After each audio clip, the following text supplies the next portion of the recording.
कभी एक छोटे वर्कशॉप से शुरू होने वाली कंपनी जिसने अपनी जद्दोजहद, हार्ड वर्किंग और ड्रीम्स को हकीकत में बदल दिया।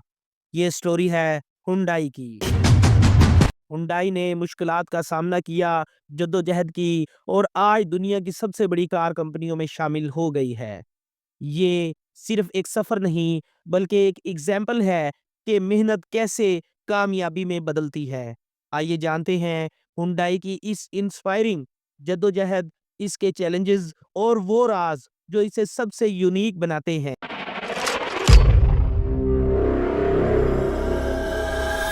वीडियो को लाइक करें, चैनल को सब्सक्राइब करें और हुंडई के शानदार सफ़र को दरियाफ्त करें। कि चावल बेचे, कभी मज़दूरी की तो कभी फार्मिंग। 4 मर्तबा घर से भागने के बावजूद धोखे के सिवा कुछ नहीं मिला। इस सब के बावजूद इसने अपनी खुद की कार मैन्युफैक्चर कर ली। शुरुआत में इसकी प्राइस और क्वालिटी इतनी कम थी कि ज़माने ने मज़ाक बना-बना कर इसे फ्लॉप करने पर मजबूर कर दिया। एक नहीं, कई मर्तबा ऊपर चढ़कर वापस ज़मीन पर गिरने की तो जैसे इसे आदत बन चुकी थी और इसी आदत ने इसको इतना स्ट्रॉन्ग बना दिया कि आखिरकार ये लड़का वर्ल्ड की third biggest car company Hyundai का फाउंडर बन गया। पर आखिर कैसे? जंग जो यंग 1950 में कोरिया के तानचिंग नामी एक गांव में पैदा हुआ। ये गांव आज नॉर्थ कोरिया में मौजूद है। इस वक्त पूरा कोरिया एक ही कंट्री हुआ करता था जिस पर जापान का राज था। चैंग अपने 7 बहन-भाइयों में सबसे बड़ा था और गुर्बत की वजह से पूरी फैमिली खेतों में काम करती थी। सिर्फ 14 साल की उम्र में चैंग को गुर्बत की वजह से स्कूल छोड़ना पड़ा और वो खेतों में अपने माँ-बाप के साथ काम करवाने लगा।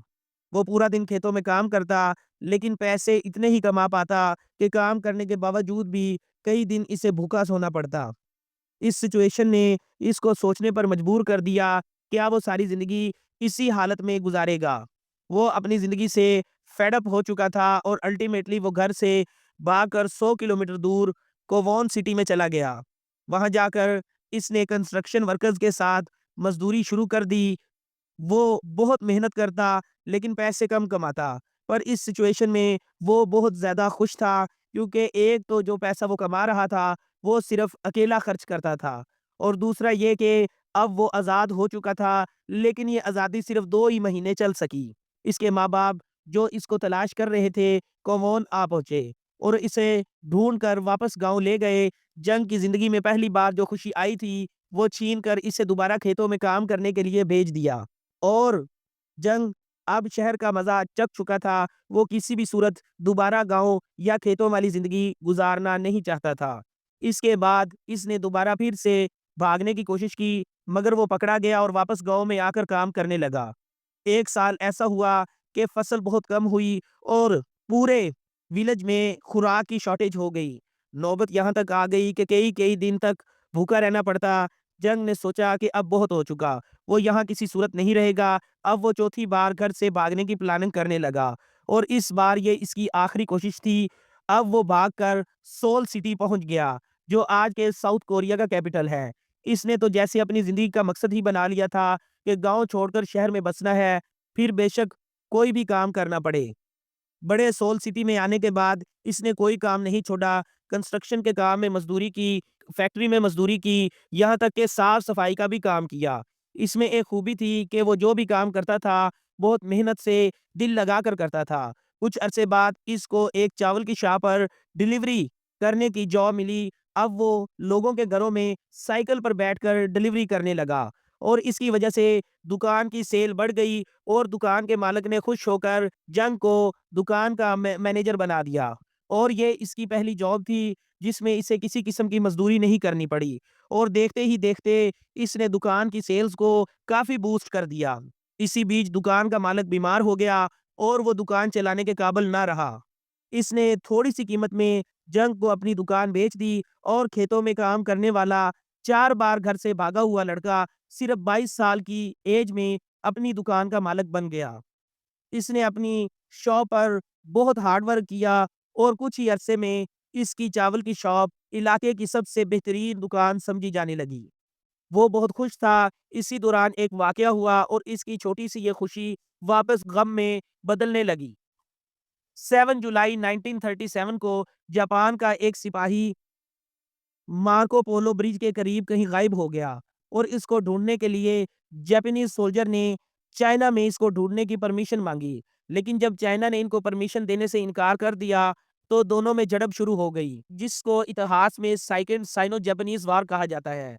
छोटी-सी बात पर चलने वाली ये जंग अगले 8 सालों तक चलती रही और इसके चलते जापान और कोरिया में चावल की शॉर्टेज हो गई।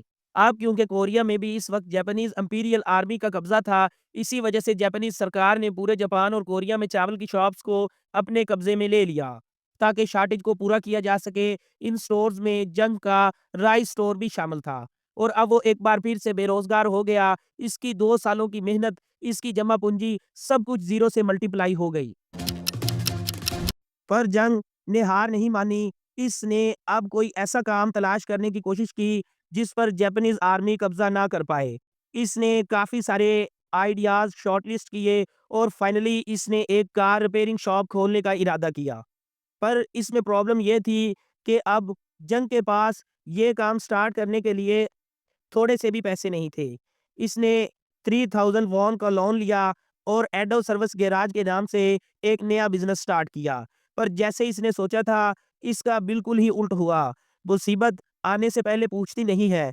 जंग के नए गैराज में अचानक आग लग गई। गैराज तो गैराज, इसमें खड़ी सारी गाड़ियों को भी आग ने अपनी लपेट में ले लिया और सारे नुकसान का ज़िम्मा जंग पर आ गया। जंग इस बार बड़ी मुश्किल में फँस चुका था। 3000 वॉन का लोन और कस्टमर का नुकसान दोनों इसको भरना था, पर इसने हिम्मत नहीं हारी। एक बार फिर से 3500 वॉन का लोन लिया और दोबारा से गैराज खोला और आहिस्ता-आहिस्ता सारे नुकसान को कवर करने में कामयाब हो गया। अब इसने अपना फ़ोकस बिज़नेस की ग्रोथ की तरफ किया। अगले 2 सालों तक जंग भरपूर तरक्की करता रहा। इसने लोगों को अपने गैराज में नौकरियाँ देनी शुरू कर दी। इसके पास 70 से 80 लोग काम करने लगे। तरक्की इतनी हो चुकी थी कि इसने अपनी पूरी फैमिली को गाँव से बुलाकर सोल सिटी में सेटल कर लिया। लेकिन फिर से एक इम्तिहान सर पर आ खड़ा हुआ। इस वक़्त वर्ल्ड वार 2 चल रही थी और जापान इस जंग में शरीक था। जापान को जंगी सामान बनाने के लिए वर्कशॉप की ज़रूरत थी और इसीलिए जापानीज़ सरकार ने वर्कशॉप्स को अपने कंट्रोल में लेना शुरू कर दिया। बिल आखिर जंग का गैराज भी जापानीज़ सरकार ने अपने कंट्रोल में ले लिया, लेकिन इस बार जंग ज़ीरो नहीं हुआ, क्योंकि इसने पिछली बार होने वाले नुकसान से सबक हासिल कर लिया था और अपने पास 50,000 वॉन की सेविंग जमा कर रखी थी, ताकि कोई और बिज़नेस स्टार्ट कर सके। और कुछ ही अरसे बाद वर्ल्ड वार 2 खत्म हो गई और इसके साथ कोरिया पर जापान की हुकूमत भी खत्म हो गई। जंग के रास्ते की सबसे बड़ी रुकावट हट चुकी थी। कोरिया अब 2 पार्ट्स में डिवाइड हो चुका था, नॉर्थ कोरिया और साउथ कोरिया। हालात नॉर्मल होते ही 1946 में चंद दोबारा सोल सिटी में आया और दोबारा एक बार रिपेयरिंग बिज़नेस शुरू किया, एक नई पहचान और नए नाम के साथ। इस बार इसने बिज़नेस का नाम हुंडई ऑटो सर्विस रखा। ये कोरियन लैंग्वेज का वर्ड था, जिसका मतलब है मॉडर्न। अब सोल सिटी साउथ कोरिया का हिस्सा था, जिस पर अमेरिका का इन्फ्लुएंस था। अमेरिकन फोर्सेस अक्सर साउथ कोरिया में मौजूद रहती थी और जंग ने देखा कि अमेरिकन फोर्सेस की रिहाइश के लिए अमेरिकन आर्मी को बिल्डिंग्स और कंस्ट्रक्शन की ज़रूरत है। इसने सोचा कि अगर कंस्ट्रक्शन बिज़नेस शुरू किया जाए, तो काफ़ी तरक्की की जा सकती है। इसलिए इसने 1947 में इसने हुंडई सिविल वर्क्स के नाम से एक कंस्ट्रक्शन कंपनी बना ली। कंस्ट्रक्शन कंपनी को शुरू में छोटे-मोटे घर कंस्ट्रक्ट करने या कुछ किलोमीटर के रोड्स बनाने का काम मिलता था, जो किसी भी नए बिज़नेस के लिए काफ़ी होता है। मगर जंग बड़े प्रोजेक्ट्स हासिल करना चाहता था, पर हालात ने इसकी सोच को एक बार फिर ब्रेक लगा दी। 25 जून 1950 को सोवियत यूनियन की सपोर्ट से नॉर्थ कोरिया ने साउथ कोरिया पर हमला कर दिया। सोल सिटी नॉर्थ कोरिया के बॉर्डर के करीब थी। जंग ने वॉर का खतरा महसूस किया और सोल से भागकर बुसान चला गया। लेकिन इस बार भी जंग ने हिम्मत नहीं हारी और इसने हालात का जायजा लिया और इस वार सिचुएशन से प्रॉफिट कमाने की स्कीम सोचना शुरू कर दी। इसने देखा कि यूएसए आर्मी साउथ कोरिया की हेल्प के लिए आ चुकी है और आर्मी रिहाइश के लिए टेंट्स, वेयरहाउसेस और कुछ बिल्डिंग्स वगैरह की ज़रूरत थी। जंग ने दोबारा से कंस्ट्रक्शन बिज़नेस शुरू किया और अमेरिकन ऑफिशियल्स को ऑफ़र की कि अगर बजट ठीक होगा, किसी भी किस्म की कंस्ट्रक्शन सर्विस प्रोवाइड कर सकता है। अमेरिका क्योंकि सुपर पावर था और बजट कभी भी इनके लिए मसला नहीं था। अमेरिकन ऑफिशियल्स ने जंग की कंपनी को ऑर्डर देना शुरू कर दिए। जंग और इसकी टीम दिन-रात हार्ड वर्क करके हर प्रोजेक्ट कंप्लीट करती गई और इसका फ़ायदा ये हुआ, वार तो ख़त्म हो गई लेकिन अमेरिकन्स और जंग के दरमियान एक अच्छा वर्किंग रिलेशन बन गया। क्योंकि जंग अमेरिकन्स के करीब था, इसलिए जंग और साउथ कोरियन सरकार के दरमियान भी अच्छा रिलेशन बन गया। इस वार में काफ़ी रोड्स और ब्रिजेस तबाह हुए। साउथ कोरियन सरकार ने इनकी कंस्ट्रक्शन के लिए प्रोजेक्ट्स भी जंग की कंपनी हुंडई को ही दिए। जंग की कंपनी इतनी डेवलप कर चुकी थी कि डैम्स जैसे महंगे प्रोजेक्ट भी इसी कंपनी ने कंस्ट्रक्ट किए। साउथ कोरिया का सबसे बड़ा डैम सुइंग भी हुंडई कंपनी ने ही कंस्ट्रक्ट किया और वहां का सबसे बड़ा प्योंगबो एक्सप्रेसवे भी इसी कंपनी का कारनामा था, क्योंकि जंग का रिलेशन साउथ कोरियन हुकूमत के साथ अच्छा था और अमेरिकन भी इसे लाइक करते थे। इसीलिए कंस्ट्रक्शन में होने वाली हैवी मशीनरी यूएसए से आसानी से इंपोर्ट कर लेता था। अच्छे रिलेशंस की वजह से कॉन्ट्रैक्ट्स भी सबसे पहले इसको मिलते थे। कंस्ट्रक्शन कंपनी तो एस्टैब्लिश हो चुकी थी, मगर जंग दोबारा से अपने पुराने कार्स वाले बिजनेस में आना चाहता था। इस बार इसने कार रिपेयरिंग से कुछ बढ़कर करने की कोशिश की। 1967 में हुंडई मोटर्स कंपनी की शुरुआत के लिए बहुत जल्द हुंडई की फोर्ड कंपनी के साथ पार्टनरशिप हो गई। फोर्ड को कार्टिना इस वक्त मार्केट में फेमस थी, इसलिए हुंडई ने एग्रीमेंट किया कि वो फोर्ड की टेक्नोलॉजी को यूज करके कार्टिना कार की असेंबलिंग करेंगे और हुंडई के वर्जन के तौर पर इसे साउथ कोरिया में सेल करेंगे। ये एग्रीमेंट काफी सक्सेसफुल रहा और हुंडई ने इससे काफी तरक्की भी की, लेकिन साउथ कोरिया की मार्केट काफी छोटी थी। एक अंदाजे के मुताबिक सिर्फ 30,000 कार्स की मार्केट थी और इसमें ग्रोथ के चांसेस काफ़ी कम थे। इसलिए हुंडई ने इस कार को इंटरनेशनली एक्सपोर्ट करना चाहा, मगर फोर्ड के साथ इनका इख्तलाफ हो गया और फोर्ड ने कहा कि हमारा एग्रीमेंट सिर्फ साउथ कोरिया की मार्केट के लिए हुआ था। हुंडई इसे एक्सपोर्ट नहीं कर सकती और इसलिए फोर्ड और हुंडई की पार्टनरशिप टूट गई। ये डील टूटने के फौरन बाद जंग ने नए पार्टनर को सर्च करना शुरू कर दिया और जल्द ही मित्सुबिशी जापानीज मोटर्स के साथ इसने एग्रीमेंट साइन कर लिया। मित्सुबिशी अब हुंडई को कार प्रोडक्शन टेक्नोलॉजी देने के लिए तैयार था।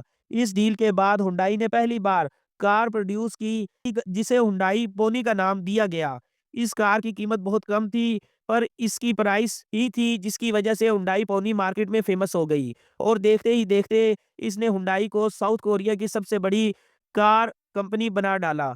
लेकिन जैसा कि हमने पहले बताया कि इस वक्त साउथ कोरिया की मार्केट बहुत छोटी थी, इसलिए वहाँ पर ज़्यादा ग्रोथ नहीं हुई। हुंडई ने पोनी को इंटरनेशनली एक्सपोर्ट करना स्टार्ट कर दिया। ये कार कई कंट्रीज़ में कामयाब रही, जैसा कि इसे कनाडा में बहुत ज़्यादा लाइक किया गया। लेकिन हुंडई इसे कार की सबसे बड़ी मार्केट यूएसए में लॉन्च करना चाहता था, मगर यूएसए के फेडरल एमिशन स्टैंडर्ड्स पर पूरा न उतरने की वजह से यूएसए ने इस कार को रिजेक्ट कर दिया। जंग ने हार ना मानी और कार में मजीद इम्प्रूवमेंट्स की और बिल आखिर स्टैंडर्ड्स पर पूरा उतर कर इसे यूएसए में लॉन्च कर दिया। हुंडई पोनी का ये अप्रूव्ड वर्जन हुंडई एक्सेल के नाम से यूएसए में इंट्रोड्यूस हुआ। इस कार की कीमत तकरीबन $5,000 थी, जो कि दूसरी कार्स के मुकाबले में तकरीबन आधी थी। इसलिए शुरू में ये कार यूएसए में तेजी से सेल होने लगी। हुंडई मोटर्स का प्रॉफिट अब आसमान पर पहुंच चुका था, क्योंकि इनका बिजनेस अब साउथ कोरिया से लेकर अमेरिका तक फैल चुका था। इतनी सस्ती होने की वजह से लोगों ने इसका मजाक बनाना शुरू कर दिया कि हुंडई एक्सेल में अगर फ्यूल टैंक फुल करवा दिया जाए तो गाड़ी की वर्थ डबल हो जाती है। जहां इसकी प्राइस बहुत कम थी, वहीं अमेरिका की दूसरी गाड़ियों के मुकाबले में इसकी क्वालिटी भी ज्यादा अच्छी नहीं थी और लोगों को बार बार इसे रिपेयर करवाना पड़ता था और देखते ही देखते हुंडई एक्सेल अमेरिका की मार्केट में बुरी तरह फ्लॉप हो गई। हार ना मानते हुए हुंडई ने मजीद हार्ड वर्क स्टार्ट कर दिया और अपने इंजन्स और पार्ट्स के साथ साथ नए मॉडल्स भी इंट्रोड्यूस करवाना शुरू कर दिए। ये नए मॉडल्स अमेरिका समेत दूसरी कंट्रीज में भी नाम बनाने लगे। इस बार इनकी क्वालिटी भी अच्छी थी और अफोर्डेबिलिटी भी थी, इसलिए कस्टमर भी इनसे खुश थे। देखते ही देखते हुंडई दुनिया की सबसे बड़ी कार कंपनी में शुमार होने लगी। जंग, जिसने अपने सफर का आगाज चावल बेचने से शुरू किया था, अब वो एक कामयाब मल्टीनेशनल कंपनी का मालिक बन चुका था।